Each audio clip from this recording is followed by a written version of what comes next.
All right, well, I'm really excited to share with you tonight just some inspiration, some ideas around, let's see if I can get this to work. There we go.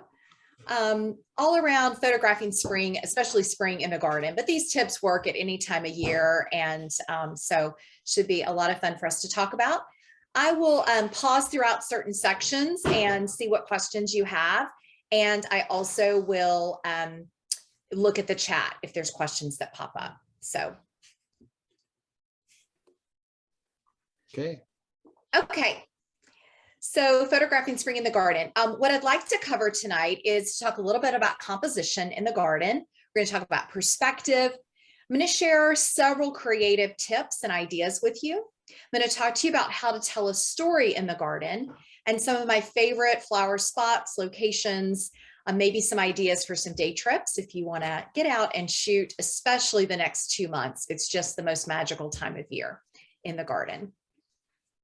So first, let's talk about composition. And I always, in every class, start with composition, whether I'm teaching live in the garden, teaching online, doing a workshop, even at my home garden.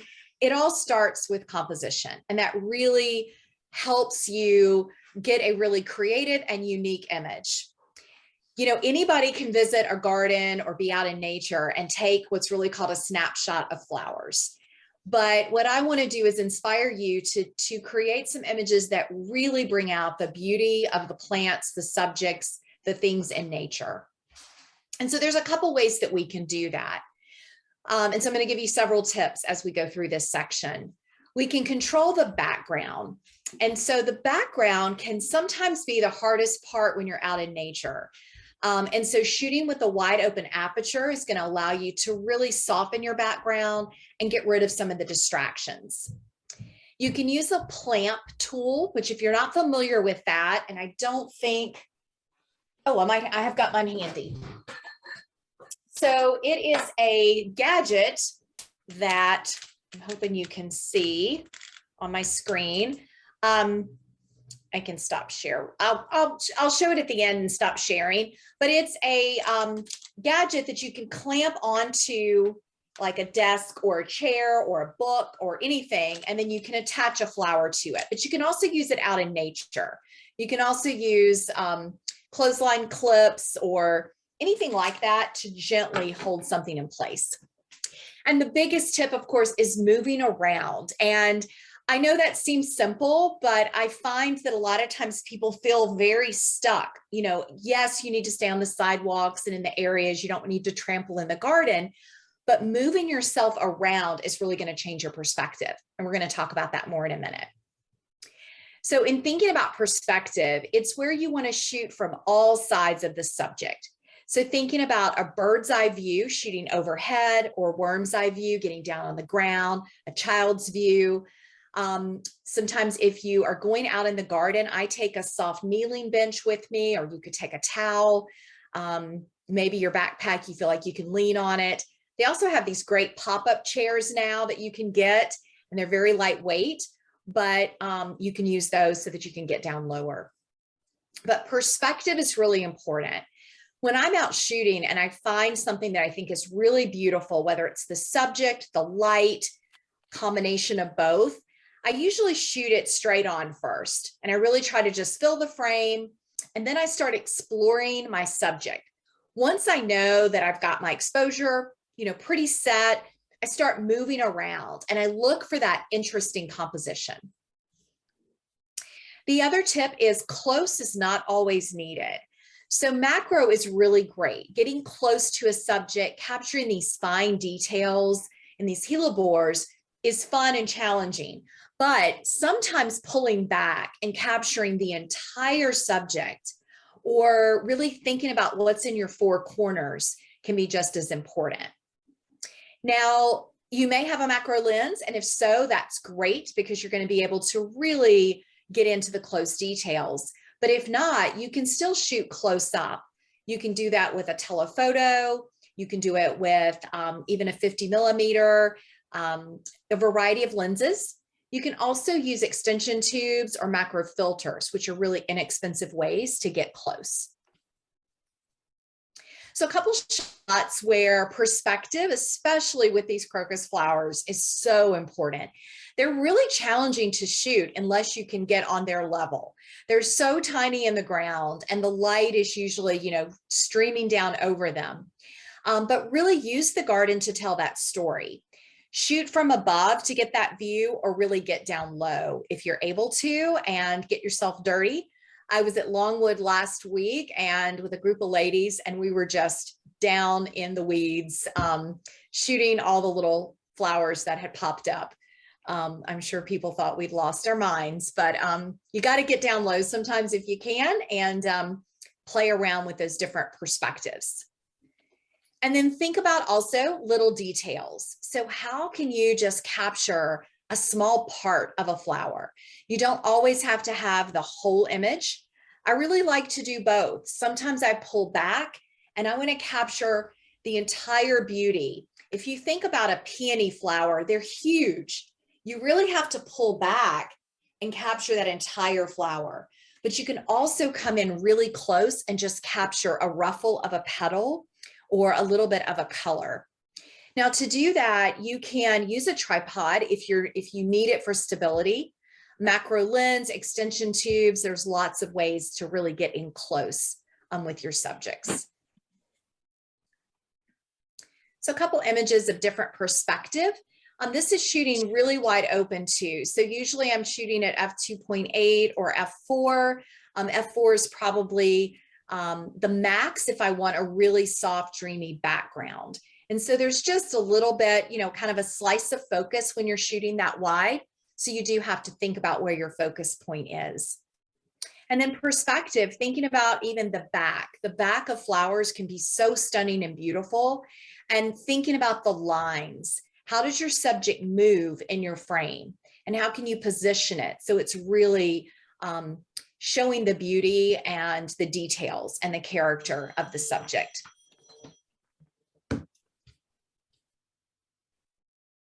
So also using lighting, we'll talk about lighting a little bit. Backlighting in the garden, or even sometimes light is streaming through other large trees or shrubs, and it's almost illuminating the subjects in the garden.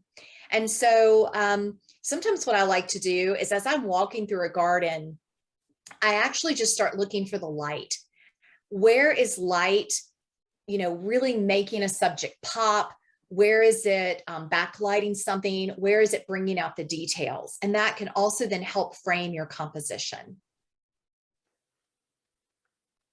And being patient. So these little flowers, the bees were just all over them. And I just shot for, I don't know, maybe an hour and just played around with different settings, different ways. I've got like 20 images that I ended up loving of bees dancing in all different directions. And so sometimes you have to be patient, especially if you're going to do wildlife in the garden or insects.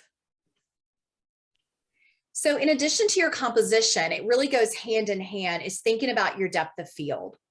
So you want to really make that decision even before you start shooting, or you could even change it when you're shooting. So a creative focus and a shallow depth of field are going to really allow you to get a more creative image.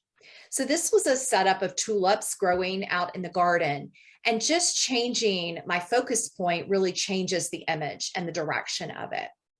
So thinking about doing that when you're out in nature, you may want the entire image, all three flowers in focus, and you would have to then shoot at f8 or above, most likely maybe 5.6, but definitely f8, but then your background is going to be detailed.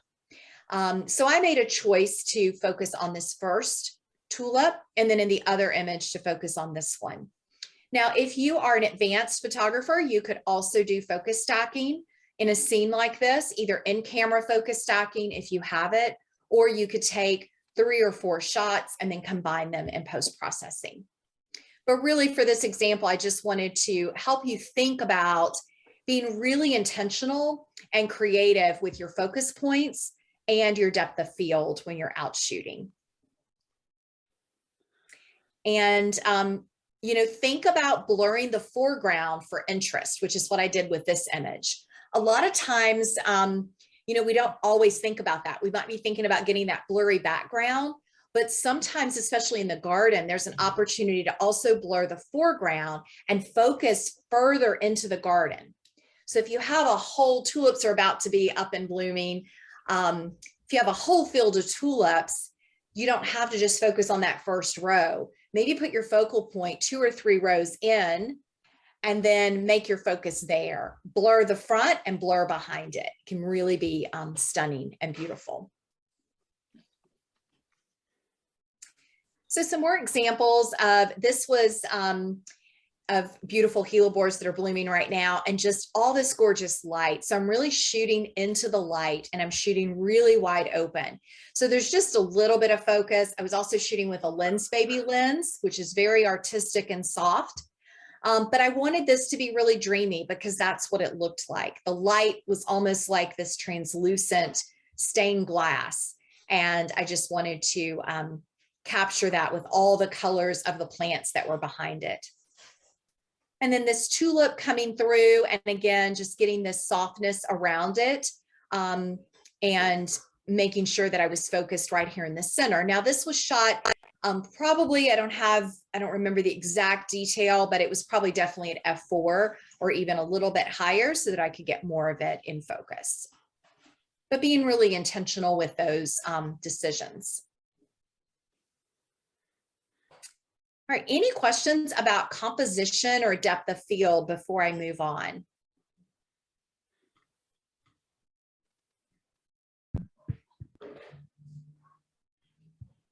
All right, I'm going to keep going.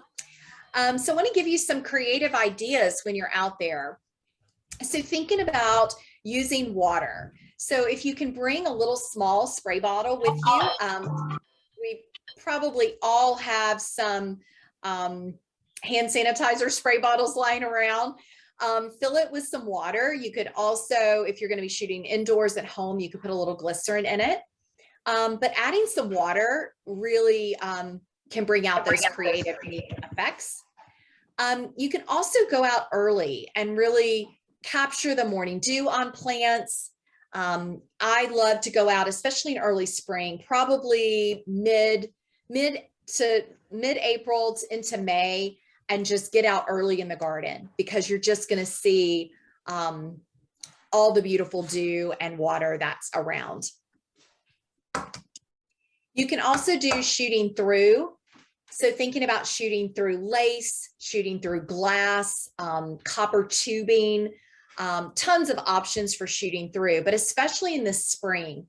And the way I do that is I will take, especially like a piece of lace, if you have it in a strip, or if you have some tulle or some kind of fabric, you can tie it loosely around your lens, or you can even cover the entire lens with it. And it's just going to give you a really soft effect. You'll see a couple images in a minute.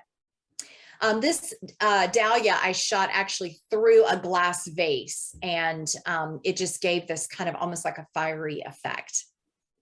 And then of course, shooting into the light. So shooting into sunlight, especially in the early morning or late afternoon, you're going to get beautiful bokeh, haze, kind of a real dreamy, soft background, which really enhances especially spring flowers.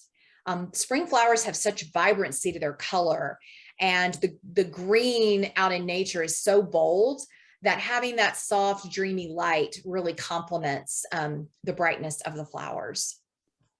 So this is that dahlia where I placed it in a glass vase and was shooting through the glass to capture the dahlia. And this was outside with natural light, and just something fun to do, playing with shooting through objects. Ellen, you have a question?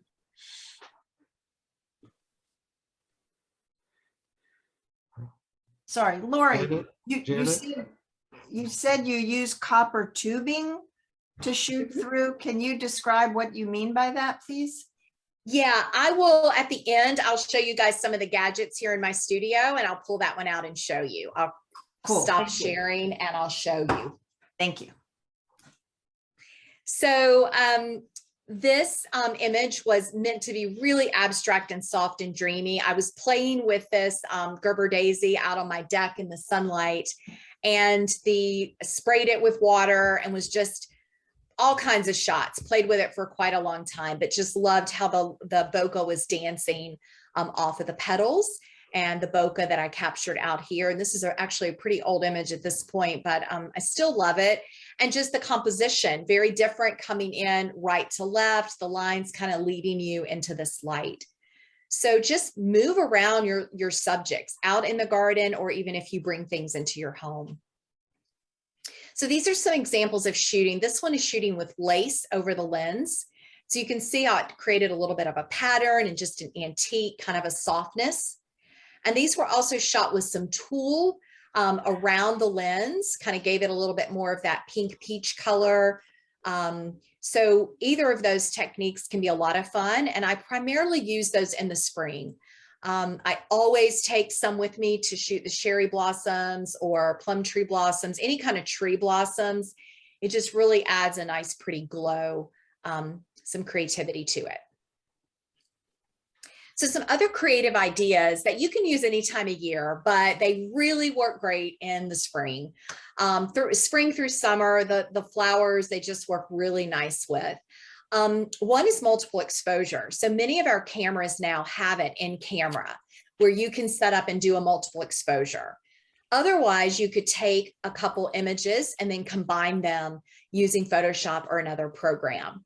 And so multiple exposure can be a lot of fun, where you're taking one image and then you're overlaying the second image. And like with this iris, you're basically making it almost like it's blowing in the wind or it's dancing. Can be a lot of fun. Multiple exposure can be challenging. Not everybody loves it. You have to really play with it. But I find that garden scenes, flowers work really nice, and you're able to get that kind of impressionistic look out of your images. Intentional camera movement is another great way to capture the beauty in spring. So it really creates, again, those Monet-like images. And for intentional camera movement in the garden, what I like to do is you need to be at an f11 or greater, higher F number. And you can use an ND filter. I typically don't, but an ND2 or a UV filter will help if it's really bright, if you're out in the midday sun. But you definitely want to be at F11 or greater. And you just want to make really small movements. So one movement that really works nice is it's a kind of a jerk where you move the camera a little bit towards your face. And it's going to create these almost textured like painting images in the garden. And then free lensing is a technique where it really works best with a 50mm lens. And it's where you're holding the lens off the camera. It's detached and you're kind of tilting it. So for this tulip image, I was tilting the lens a little bit towards the right. It's letting in all this light, and it just gives you this really soft, blurred look. I have a broken old nifty 50 Canon 50mm that I use for this because I can't use the lens for anything else, and it still works great when it's off the camera to just free lens through.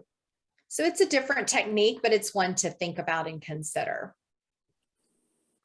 So this was shooting multiple exposure, and this was the technique where I shot the image of the tree, and then I shot the tree blurring the sides and combined all three. And I did use a tripod so that I was on point with the center of the tree, but I was able then to blur parts of it as I went around the tree.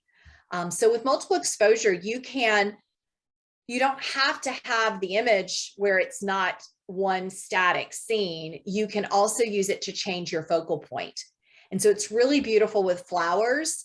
You can take a static shot and then you overlay another shot that's a little bit out of focus, and it's going to give it that soft glow, soft blur look. So these are some examples of the cherry blossoms shot with, these were, the one on the right was free lensed. So again, I took my 50 nifty 50 and I turned it just a little, and I was shooting really, you've got to have lots of light. So you're almost facing the light, and it's just going to give this beautiful impressionistic glow. This was not done with topaz or anything else. It was straight, using that tilting motion with the free lens. And then this one on the left was with lace, and I also free lensed a little bit with it. So very impressionistic, very soft, you know, just a creative, something fun to do and different. I think it's so refreshing. We've been shooting indoors. We've been shooting a lot of brown stuff all winter. If you've just been shooting local. And so it's fun to do some different things when you're outside this time of year. So these are some more examples. These are the beautiful plum trees that are down at the Congressional Cemetery, and just doing, again, multiple exposure with just the branches. So you can see the overlap. And I think this was 3 shots combined in camera, multiple exposure. And then this is down at the National Cathedral. And this was a multiple exposure. So I was down there walking around shooting early spring. I think this was actually last year. And I love the door in this side part of the cathedral. And this saucer or star magnolia was blooming. And I just thought, oh, let me play with my camera, and did a multiple exposure, all in camera, and just something fun and different. I like it. All right, so any questions about some of the creative techniques? I will show you some of my gadgets, but any questions about these before I move on to the next topic? When you use the free lens technique, do you have the camera on a tripod?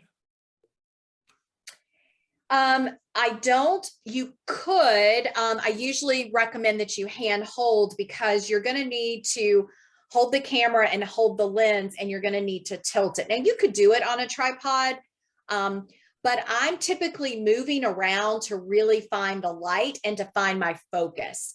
Finding your focus is the hardest part. And so if you're tethered to a tripod, it's going to be a little bit trickier. Not that it can't be done, but it typically just hand hold it. And since that 50 millimeter is so tiny, it's pretty easy, because you want to hold that lens up to the camera, tilt it a little, and then move until you find your focus, because you're manually focusing, and you really just have to move until you spot it. Okay. Yeah. Any other questions on technical stuff, creative stuff?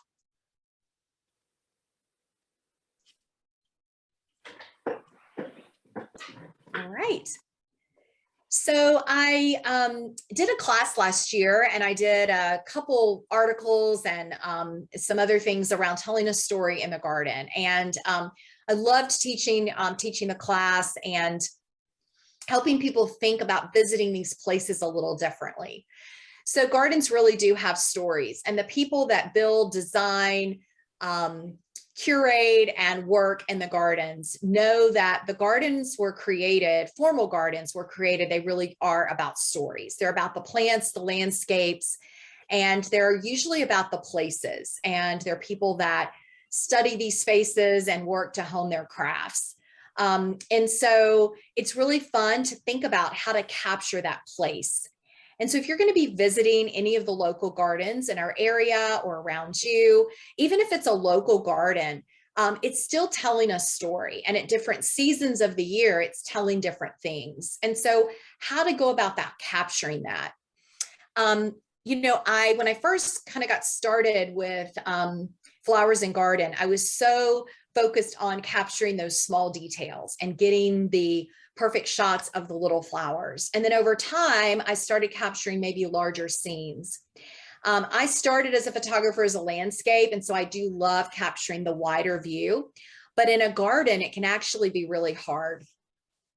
There is an organization in England, and there's the International Garden of the Year Photography program through the Royal Horticultural Society as part of it.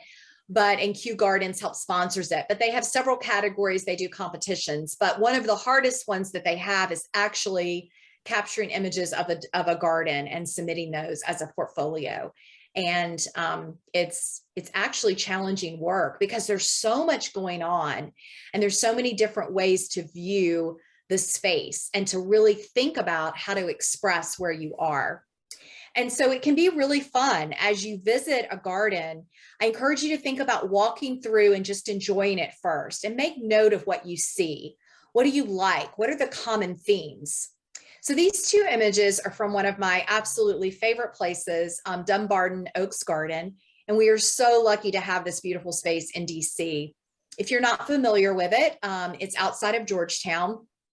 And it was designed by Beatrix Fernand, who was one of the first female, or the first female landscape architects, and just did some incredible gardens across the world. And her favorite, though, one of her very favorites, and where she spent over 30 years developing the gardens, was at Dumbarton.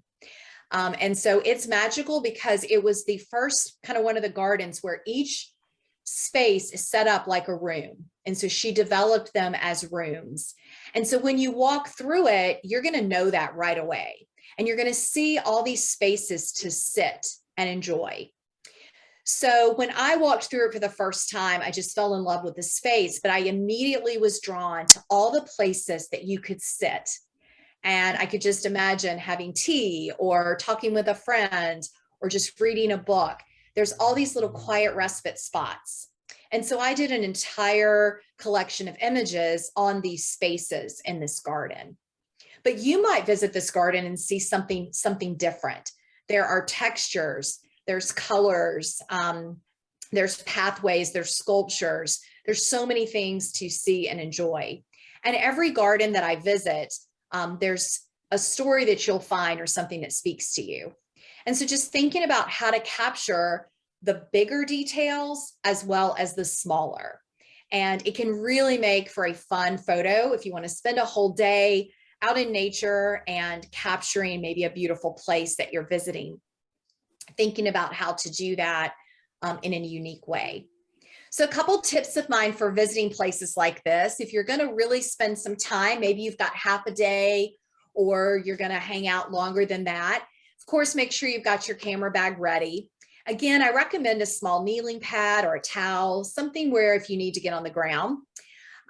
Water sprayer with a little water bottle can be nice. Nobody's going to care if you water a little flower. Tripod, because you may want to use it for some of these larger scenes or if you've got low light, and then a variety of lenses. So I think that's one of the biggest tips. You know, you don't have to have a ton of lenses, but think about something where you can shoot wider, something where you can shoot closer up, something maybe where you can do a zoom as well. And then plan your visit. So you can always check websites at almost any garden, unless it's just maybe a small local garden, and see what's already in bloom. Think about what's available before you visit. What parts of the garden are thriving right now, and maybe what's under construction, what's maybe going to be the most popular, so you can think about your timing. And then when you get there, just take that initial walk. So again, I just went to Longwood Gardens with some friends and photo friends, and several had never been. And I had looked ahead to know what was blooming, and I visited there many times before. And I know that it's best to go all the way back to the conservatory first to beat the later crowds. I always go first at 10 a.m. and I head straight to the very back of the conservatory, and then I work my way forward. And that gives me the opportunity as well to see what in the conservatory am I really interested in, and what do I need to make time to go back for. I can also check out the light. So what is the light doing? Where is it harsh? Where is it a little more shaded? How can I make the most of that?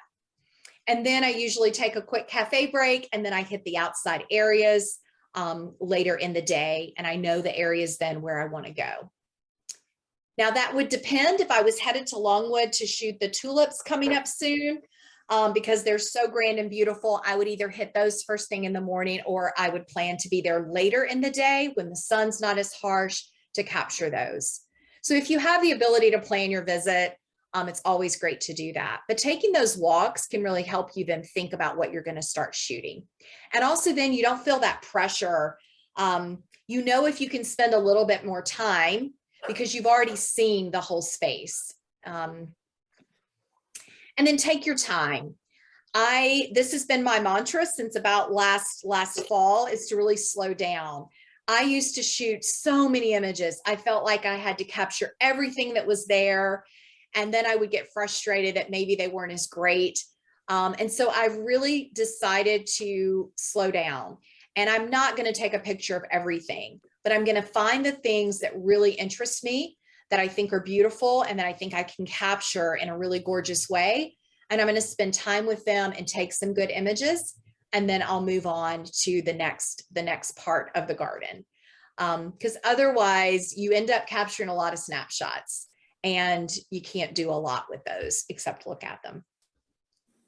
And then of course, be mindful of the garden. Sometimes there are times where you can visit a garden early. They have certain days where you can show up early or even stay late.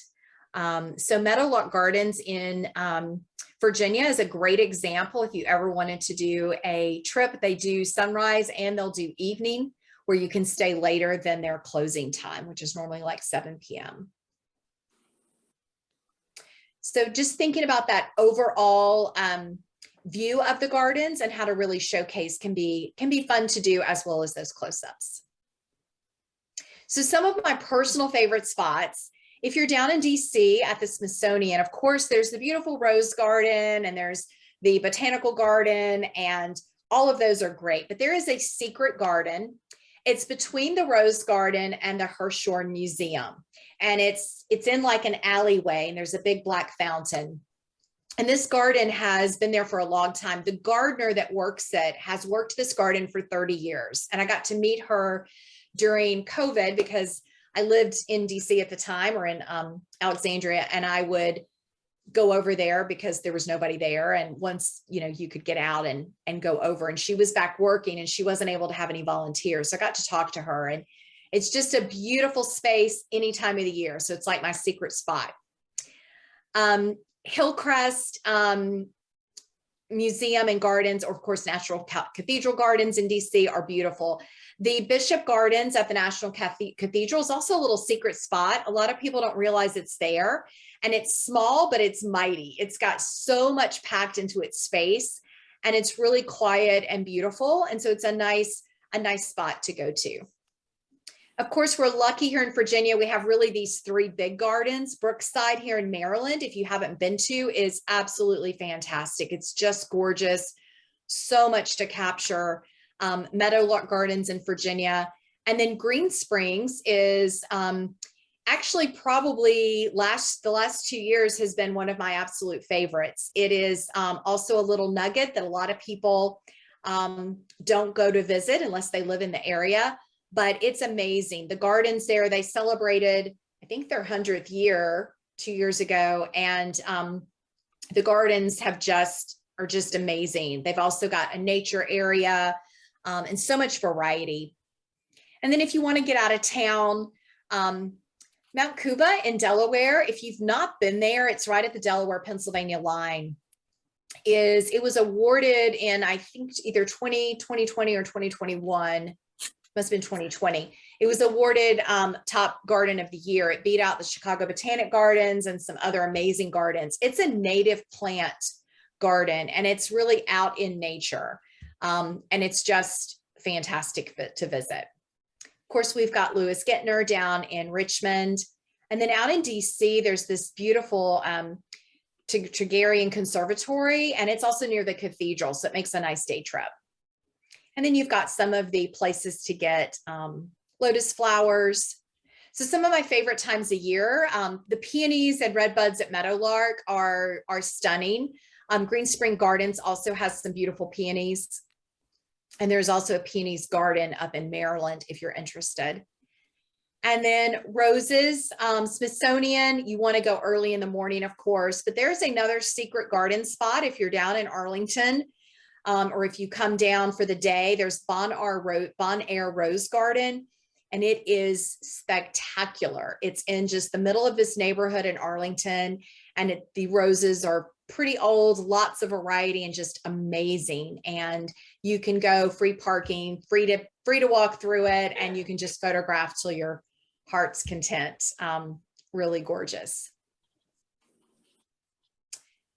So some more of the creative images. So this was shot at the National Cathedral, and this was with a multiple exposure, and I think I also used some lace around it just for something different.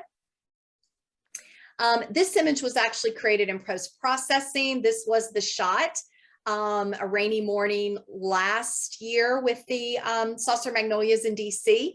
Unfortunately, this year they got all brown, so we missed their beauty with the snowstorm. But I did this using an editing program, Topaz Studio 2, just adding that kind of impressionistic look. And this was at National Cathedral, and this was a double exposure, a multiple exposure, but it was just one on top of the other. And then I did use a little oil paint at the end. So I'll just share a little bit before I answer questions and show you my gear. I do have some spring workshops coming up. So I have a beginner flower garden photography out in Maryland. And then I have a exploring light in the garden at Dunbarton Oaks. That's a late afternoon. And then I do a creative close-ups online course that I'm not doing again for a while, but I have a in-person one in May. It is at the gardens in Maryland at Brookside. And it's in the morning, but beautiful, beautiful place to go if you haven't been there. And all my information can be found on my website. I also have a couple other workshops. I'm going to do a workshop in June at the Rose Garden.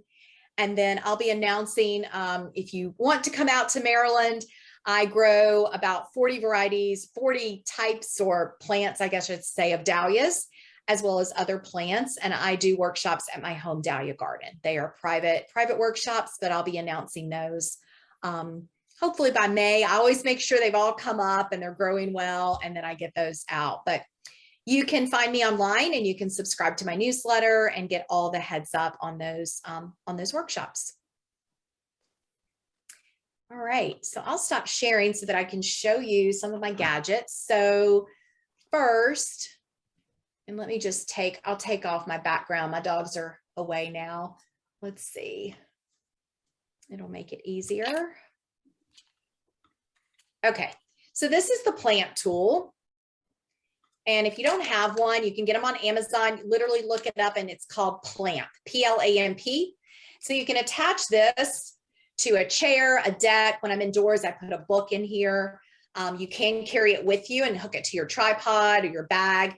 And then it's got a little adjustment, and it's a soft clamp where you can attach it to a plant. You can gently kind of pull something towards you, and it curls up, does all kinds of things. So that's one of my favorite gadgets. I have this little tripod. So this is the little gizmo small one. If you're into flowers and plants, or really you can use it for any kind of photography. It gets down low, but you can also attach it to things. So if there's a rail, you can attach it to. I mean, it's just handy, and it's super lightweight. So it's one of my favorites. This is the Joby brand. And this one was on, I think, B&H, because I had a gift card that I used, but you can get them on anywhere. If you're into garden photography, but you, like me, have bad knees and don't want to necessarily get down on the ground, this is my little chair. And it's a flat stool is what they call it, but it expands. Wow. And once it expands up, it is super stable. You can put your camera on it, you can sit on it, you can kneel on it. I actually took this all around with me at Longwood, and I would pop it open, sit on it, get down low to take my picture, and then put it back up. It has a strap and a strap around so you can Velcro it to your camera bag, and it's not that heavy. I didn't take my big tripod into Longwood, but it was so worth it. And then of course I use it when I visit local gardens. So that's super handy. And then I'll show you the copper tube. Was that a question? What is that called? Oh gosh. I have one too. They're great for camping. Okay. It's a collapsible stool. I don't know the name of it. Let me see if I bought one for the purpose of camping, because when I go camping, I can make it into a stool for my camper. Yep. It holds 500 pounds. They're very strong. You just wouldn't But I believe can it. I can put a link in the Facebook group if you guys are in it, where I bought it. And then this is my copper tube, and I got these on Amazon. It's Supply Giant 2-inch coupling. Now they used to be like maybe $5, and they went up to $7. And I think the last time I was going to buy them for a class, they were up to like $12. So I have no idea what they are now, but it is my favorite gadget. Probably need to clean it. It reflects the color of whatever you're shooting. But when you're shooting with it, I don't think I have my camera handy. You need to be shooting into the light. So you want to tilt it so the light is coming in, and it's going to reflect the color, and it's going to put a circle around your subject.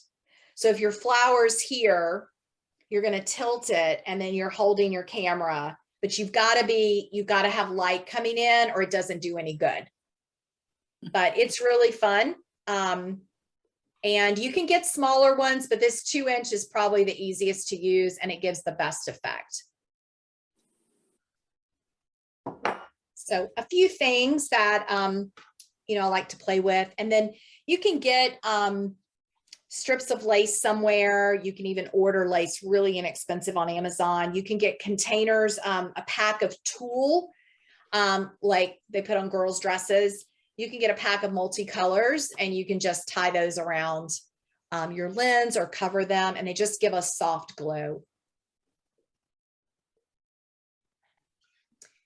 So what questions can I answer about close-up or macro photography for you guys?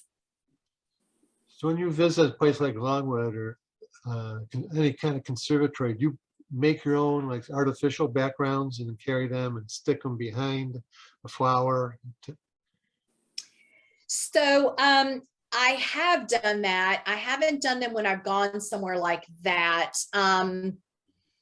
Trying to think if I have. I do them when I teach my classes and in my own garden for fun. But this last one, I had a student who had done that in one of my creative classes, and she had made and had him put on foam board some backgrounds. So she had like a green and a pink and a black and a light blue, and she used them. So she would hold them up, to make the background solid.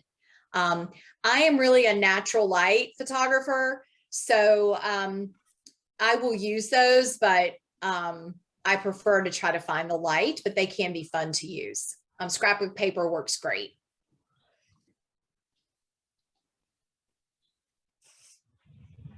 Ellen, I think you had a question. Yeah, I got a couple, Lori. So with the copper tube idea, is your camera on a tripod so that you're holding the copper tube with one hand, and it's easier to manipulate the camera because it's held on a tripod? Is that how you do that? So you can, I find even in my classes, it's best to just handhold, because again, you need to, you go ahead and get your focus and kind of know where you are, and then you move this over and take your shot. Now you could do that on your tripod and then hold it up, but you really want, you're mostly focused on finding that light and that reflection in the tube, and then you move to get your focus. So it's really a dance, and it works best hand holding. Which I prefer. So that's great. Did I hear you say something about, I just took a class with someone who uses wax and gold leaf on photography. Did I hear you say that you paint a photograph?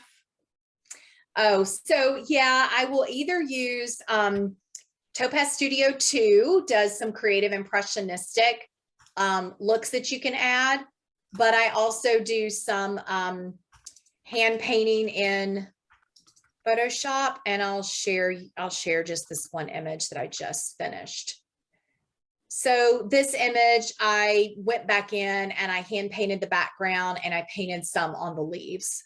So just to give it a little bit more of an artistic look. Holy cow. So I'm pretty new at Photoshop. What button would I push for my friends to know that I'm about pushing buttons? What would I look for in Photoshop? Would it be called hand painting? No, it's not. You have to do it yourself with the brush tool. So using a brush, and then you can use the eyedropper to find a color in your image. So if I showed you, this was multiple versions of this image, but this was before. It had this purple blob, and I just thought it distracted. Every time I looked at this image, I loved it, but I hated this. And so I went in and I painted, I'd already painted the flower, but then I painted this. So you have to do a selection so that you select the subject, so you're not painting over your subject, and then you select a color, and you can grab your brush, and there's all kinds of brushes in Photoshop, really low opacity, and then I can add that green and start painting it in really soft. When I hand paint the flower, I'm getting really tiny and I'm using different brushes just to add some painted effects or to bring out the color. Also use a 50% soft gray layer, which will allow you to just brighten or darken. It's like dodging and burning, but it's less destructive. So there's a bunch of techniques. And there's different people that do classes on that. But yeah, it's really fun. Thank you. That's amazing. Oh, thank you. I'm curious about your gold leaf class because I've been wanting to take one of those. So who was it by? So I'm not sure that it's gold leaf, but might be Val DeBailey and Doug Chinnery out of the UK. Yes. Oh, I follow them. And I've wanted to take one of their courses. Yeah, they're amazing. So she mentioned wax, not during our class. So it was later in something. So we'd learned nothing about how they do it, but yeah. Okay. Yeah, they're amazing. Oh, their images are just so beautiful. Yeah. Thank you. Yeah. I would love to just do that abstract, gorgeous stuff like they do. But maybe one day. Laura, you didn't show any abstracts. Do you shoot abstracts or make them in topaz?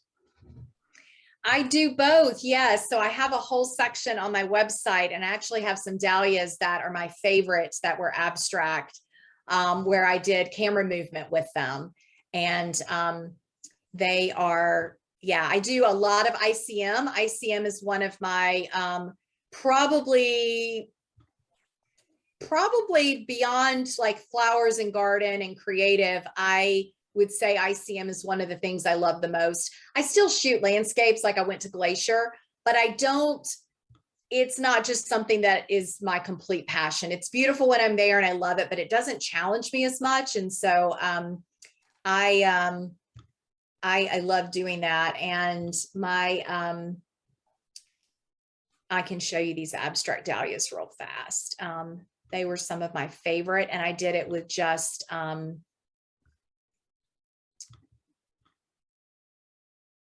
this is my whole kind of abstract file, but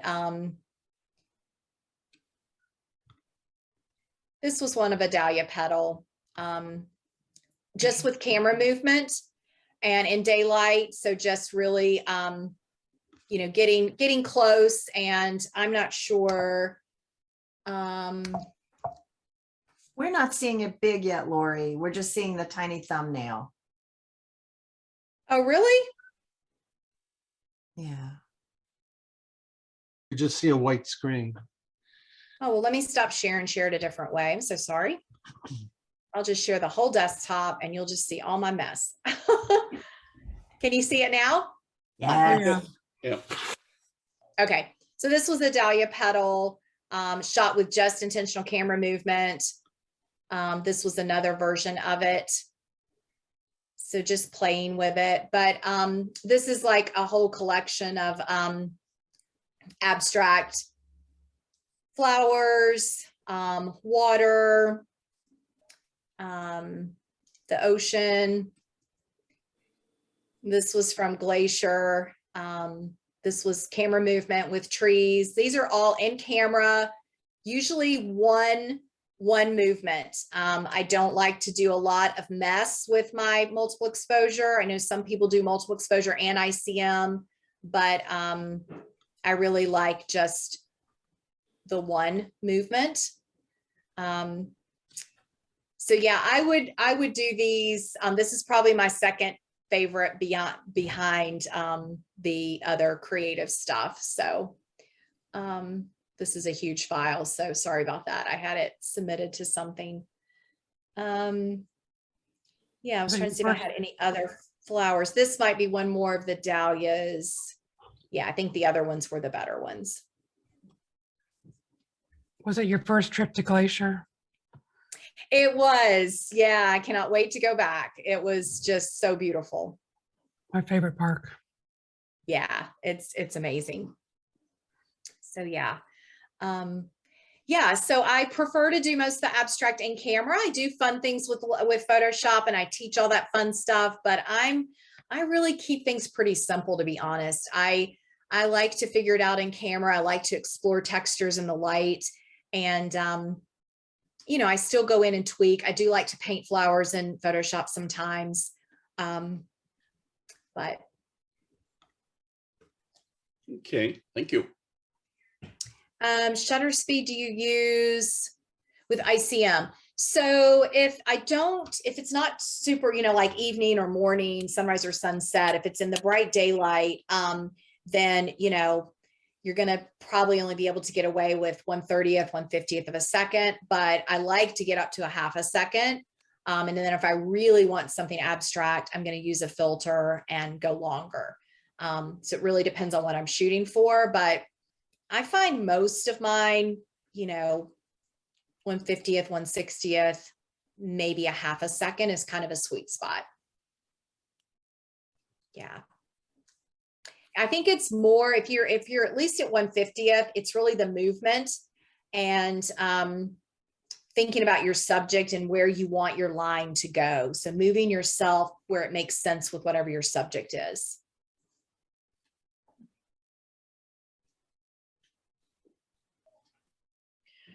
On your trip to Longwood Garden, I heard that they were doing a lot of renovation. Did you see any of that? Was it disruptive, or could you just work around it? So it's not actually renovation. They're doing a huge addition. It's basically doubling the conservatory. The back in the back where the lily flowers and lotuses usually are is going to be closed. And then they're adding on all behind that. So it's noisy in the conservatory. Mm-hmm. You know, the noise didn't bother me. It's construction, you hear it, but nothing is closed. And they, it's been so warm that they aren't having some of the, they're not sure if the blue poppies are blooming, but they can't bring them out because they keep wilting. They're hoping to have them out by April 1st and the anemones, but they may only be out for a day or two because they just can't take the warmth that comes into the conservatory. So they're in the greenhouse, but we may not get to see them this year. So I went thinking they'd be out and they're not yet. But everything else, the tulips were about 6 inches up. They were getting ready to change out the displays to all their spring stuff. So it's going to be beautiful by probably another 2 weeks. If you've ever gone at spring, it's just amazing. But there were lots of school groups. I went on a Friday, so I would really recommend going during the week if you're going to actually want to really shoot. Weekends are packed, and Fridays the schools have trips, and they are just, it was one school group after another, and the kids are just barreling through. And so you just can't, you know, you can't really pause in some of those areas, in the conservatory at least. Mm-hmm. Yeah. Thanks. Okay. Longwood, I go usually once a year. Fall's my favorite because their dahlias are mixed into their beds and they're just so beautiful, and they're outdoors. So you can spread out and you can actually really photograph. I find the conservatory really frustrating because it's just like a Disney World exhibit, and it's not where I want to spend my time. So I prefer to go to Winter Thur or Mount Cuba or some of our gardens. You know, it's something to see, and I appreciate what they do. But for a photographer and someone who wants to enjoy nature, it's a challenging place. If anybody can get to that area when the azaleas are in bloom at Winter Thur, is I'm doing a workshop there. I've got 2 spots left. So May 1st is, May 1st is Prime Weekend Sunday, and I've got 2 spots left. We're going to spend from opening it's a 4-hour workshop, and I usually go up the day before, and I'll make sure I've got all the spots kind of laid out, and we're gonna do, yeah, it's a great group so far, but if you're interested in joining us, just let me know. That's a real treat for anybody. Yeah, it's amazing because that garden was designed in layers, and it was all built on color, and so it's like a carpet of spring colors, and it's spaced out there. You really can walk and shoot and take your time, and you're outside, and it's a beautiful place to visit. And You don't Really have the nice. challenge of the crowds that you have at Longwood. yeah, it is all outdoors, so if the weather's not great, we're kind of stuck, but it's worth the chance. And they have a tram if you get tired, so it's really a good treat. You can you can catch the little trolley around if Oh, you good. need to. Yeah, it's fun. Neat. Well, guys, it was great talking Hey. to you tonight. I really appreciate joining you, and I hope you'll stay in touch. And if you have any questions, feel free to send me an email or connect in any way. Thank you so much, Lori. It was great. Thank Yeah, you. Oh, thank you're you. welcome. Thank You you. guys Nice, enjoy the nice, season. nicely done. Thank you. Oh, thank you. Stay well, everybody.